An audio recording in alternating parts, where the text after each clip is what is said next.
আসসালামু আলাইকুম রহমতুল্লাহি অবরাকাতুহ। প্রিয় দর্শক, আজকে আমরা 5টি সহিহ হাদিসের আমল সম্পর্কে জানব। যেই 5টি আমল করলে আল্লাহ রাব্বুল আলামিন আপনাকে 5টি গুরুত্বপূর্ণ ফজিলত দান করবেন। চলুন তাহলে আমরা আমলগুলো সম্পর্কে জেনে নেই। ভিডিওটি না কেটে না টেনে শুরু থেকে শেষ পর্যন্ত দেখতে থাকুন। প্রথম আমলটি হচ্ছে, বান্দা যে দোয়া পড়লে তার কেউ কোনো ক্ষতি করতে পারবে না। হাদিস, হযরত ওসমান ইবনে আফফান রাদিয়াল্লাহু তাআলা আনহু বলেন, প্রিয় নবী সাল্লাল্লাহু আলাইহি ওয়াসাল্লাম বলেছেন, যে কোনো বান্দা প্রতিদিন সকালবেলা ও প্রতিদিন রাতের বেলায় অর্থাৎ সন্ধ্যায় 3 বার করে নিম্নলিখিত এই যে দোয়াটি আছে এই দোয়াটি পড়বে, তাহলে কি হবে? কেউ কোনো কিছুই তার ক্ষতি করতে পারবে না। দোয়াটি হলো এই: বিসমিল্লাহিল্লাযী লা ইয়াদুররু মা ইসমিহি শাইউন ফিল আরদি ওয়ালা ফিস সামাই ওয়া হুয়াস সামিউল আলিম। দোয়াটির বাংলা উচ্চারণ এবং অর্থ সহ আমি বলে দিব। বাংলা উচ্চারণ: বিসমিল্লাহিল্লাযী লা ইয়াদুররু মা ইসমিহি শাইউন ফিল আরদি ওয়ালা ফিস সামাই ওয়া হুয়াস সামিউল আলিম। এখানে 2 দেখতে পাচ্ছেন, অর্থাৎ আমলটির কথা বলা হয়েছে। তিরমিজি শরীফ 2য় খণ্ড, পৃষ্ঠা নং 174।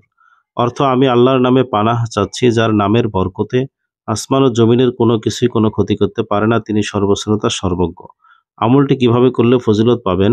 বর্ণিত দোয়াটি যে ব্যক্তি সকাল ও প্রতিদিন সন্ধ্যার সময় 3 বার করে নিয়মিতভাবে পড়বেন, তার কেউ কোনো কিছুই ক্ষতি সাধন করতে পারবে না। সুবহানাল্লাহ। দ্বিতীয় আমলটি বা 2 নম্বর আমলটি হচ্ছে, যে আমলটি করলে রোগগ্রস্ত অবস্থায় বান্দা যে দোয়া পড়লে জাহান্নামের আগুন তাকে গ্রাস করতে পারবে না। অর্থাৎ রোগগ্রস্ত অবস্থায় ওই লোক যদি এই দোয়াটি পড়ে মারা যায়, তাহলে আল্লাহ রাব্বুল আলামিন তাকে জাহান্নাম থেকে হেফাজত করবেন। হাদিস, হযরত আবু সাঈদ ও হযরত আবু হুরায়রা রাদিয়াল্লাহু তাআলা আনহু থেকে বর্ণিত। তিনি বলেন, প্রিয় নবী সাল্লাল্লাহু আলাইহি ওয়াসাল্লাম বলেছেন, যে ব্যক্তি রোগগ্রস্ত অবস্থায় নিম্নলিখিত দোয়াটি পড়ে মারা যাবে, তাকে জাহান্নামের আগুন কোনো অবস্থাতেই গ্রাস করতে পারবে না। দোয়াটি হলো এই: লা ইলাহা ইল্লাল্লাহু আল্লাহু আকবার, লা ইলাহা ইল্লাল্লাহু ওয়াহদাহু, লা ইলাহা ইল্লাল্লাহু ওয়াহদাহু লা শারীকা লাহু, লা ইলাহা ইল্লাল্লাহু ওয়ালা হাওলা ওয়ালা কুওয়াতা ইল্লা বিল্লাহ। এখানে প্রত্যেকটি শব্দের বাংলা উচ্চারণ এখানে দেওয়া আছে। আপনারা বাংলা উচ্চারণ দেখেও দোয়াগুলো মুখস্থ করে আমল করতে পারেন। বাংলা উচ্চারণ: লা ইলাহা ইল্লাল্লাহু আল্লাহু আকবার, লা ইলাহা ইল্লাল্লাহু ওয়াহদাহু, লা ইলাহা ইল্লাল্লাহু ওয়াহদাহু লা শারীকা লাহু, লা ইলাহা ইল্লাল্লাহু লাহুল মুলকু ওয়া লাহুল হামদু, লা ইলাহা ইল্লাল্লাহু ওয়ালা হাওলা ওয়ালা কুওয়াতা ইল্লা বিল্লাহ।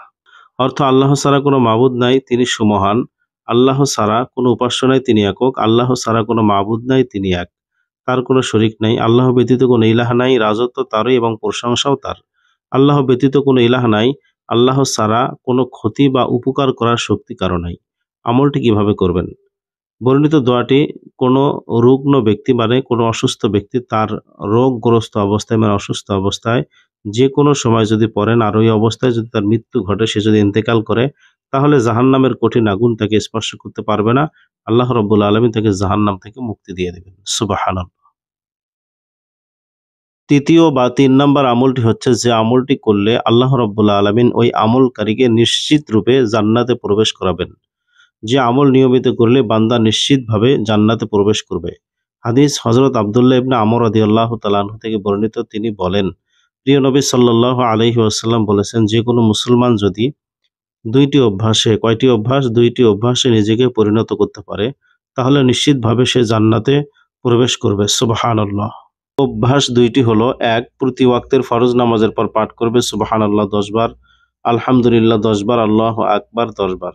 2. ঘুমের সময় শয্যা গ্রহণকালে সুবহানাল্লাহ 33 বার, আলহামদুলিল্লাহ 33 বার, আল্লাহু আকবার 34 বার। আমলটি কিভাবে করবেন? বর্ণিত তাসবিহগুলি যদি কোনো মুসলমান নরনারী নিয়মিতভাবে প্রত্যেক ওয়াক্তের ফরজ নামাজের পর অর্থাৎ ফজর, জোহর, আসর, মাগরিব, এশা এই নামাজগুলির পরে এবং রাত্রে ঘুমানোর সময় শয্যা গ্রহণকালে পড়েন, তাহলে নিশ্চয়ই সে বেহেশতে প্রবেশ করবে। ইহা প্রিয় নবী সাল্লাল্লাহু আলাইহি ওয়াসাল্লাম থেকে প্রমাণিত সাব্যস্ত। নোট: এখানে কিছু কথা। এছাড়া প্রিয় নবী সাল্লাল্লাহু আলাইহি ওয়াসাল্লাম বলেছেন, তোমাদের কেউ যদি এক দিন ও এক রাতে 2500 গুনাহে লিপ্ত হয়, তাও ক্ষমা করে দেওয়া হবে। আল্লাহ পাক তা মাফ করে দেবেন। সুবহানাল্লাহ। 4 নম্বর আমলটি হচ্ছে, যে আমলটি করলে আল্লাহ রাব্বুল আলামিন গুরুত্বপূর্ণ 6টি বস্তুর 6টি নিয়ামত তাকে দান করবেন। যে দোয়া পড়লে তাকে গুরুত্বপূর্ণ 6টি বস্ত্র দান করা হবে এবং হাসরের দিন নতুন দুলার ন্যায় সুসজ্জিত করে বেহেশতে নেওয়া হইবে। দুররে মনসুর নামক কিতাবে লিখিত আছে, যে ব্যক্তি মাগরিবের নামাজ এবং ফজরের নামাজের পরে নিম্নলিখিত দোয়াটি 10 বার করে পাঠ করবে, মহান আল্লাহ তাআলা তাকে গুরুত্বপূর্ণ 6টি বস্তু দান করবেন। সুবহানাল্লাহ। যেমন 1 যাবতীয় গুনাহ মাফ করা হইবে, 2 হুর পরীর সাথে বেহেশতে বিবাহ দেওয়া হইবে, 3 যত নেক করিবে তা কবুল করা হইবে, 4 ইব্রাহিম আলাইহিস সালাতু ওয়াস সালামের সাথে তার হাসর হইবে, 5 মৃত্যুর সময় 12 জন ফেরেশতা হাজির হইয়া তাকে সুসংবাদ দেবেন যে ভয় করিও না, তোমাকে নতুন দুলার ন্যায় সুসজ্জিত অবস্থায় শান্তিময় বেহেশতে নেওয়া হইবে। 6 কোনো অবস্থায় শয়তান তাকে কুকাজে নিতে পারিবে না, অর্থাৎ শয়তান তাকে গুনাহে লিপ্ত করতে পারবে না। দোয়াটি হলো এই: সুবহানাল্লাহি ওয়ালহামদুলিল্লাহি ওয়ালা ইলাহা ইল্লাল্লাহু আল্লাহু আকবার ওয়ালা হাওলা ওয়ালা কুওয়াতা ইল্লা বিল্লাহিল আলিয়্যিল আযীম। আল আউয়ালু ওয়াল আখিরু ওয়াজ যাহিরু ওয়াল বাতিনু বিয়াদিহিল খায়রু ইহয়ি ওয়া ইউমিতু ওয়া হুয়া আলা কুল্লি শাইইন কাদির। এখানে বাংলা উচ্চারণও দেওয়া আছে।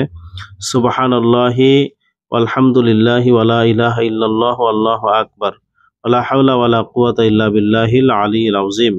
আল আউয়ালু ওয়াল আখিরু ওয়াজ যাহিরু ওয়াল বাতিনু বিয়াদিহিল খায়রু ইহয়ি ওয়া ইউমিতু ওয়া হুয়া আলা কুল্লি শাইইন কাদির।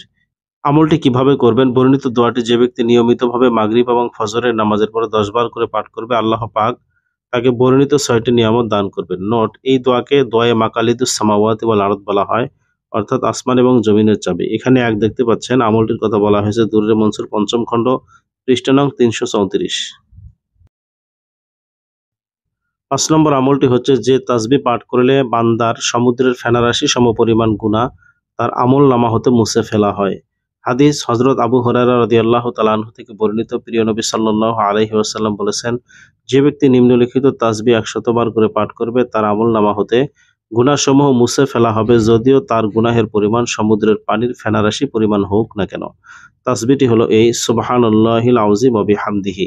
বাংলা উচ্চারণ: সুবহানাল্লাহিল আযীম ওয়া বিহামদিহি। প্রিয় দর্শক, এখানে 1 দেখতে পাচ্ছেন, অর্থাৎ আমলটির কথা বলা হয়েছে তিরমিজি শরীফ 2য় খণ্ড, পৃষ্ঠা নং 184। এখানে বাংলা উচ্চারণে দেওয়া আছে সুবহানাল্লাহিল আযীম ওয়া বিহামদিহি। এখানে অর্থ দেওয়া আছে এবং কিভাবে আমল করবেন তাও বলা আছে। অর্থ: আল্লাহ তাআলা সুমহান, পুত পবিত্র এবং সবকিছুর প্রশংসা তারই জন্য। আমলটি কিভাবে করবেন? বর্ণিত তাসবিহটি দৈনিক দিনে বা রাতে অথবা 5 ওয়াক্ত যে কোনো নামাজ বাদে 100 বার করে পাঠ করার জন্য বলা হলো। প্রিয় দর্শক, যে 5টি আমল বললাম এই 5টি একেবারে সহিহ হাদিসের আমল। 5 ওয়াক্ত নামাজের পরে আপনারা সকাল সন্ধ্যায় আমলগুলো আমল করবেন। আল্লাহ পাক আমাদেরকে আমল করার তৌফিক দান করুন। আমিন।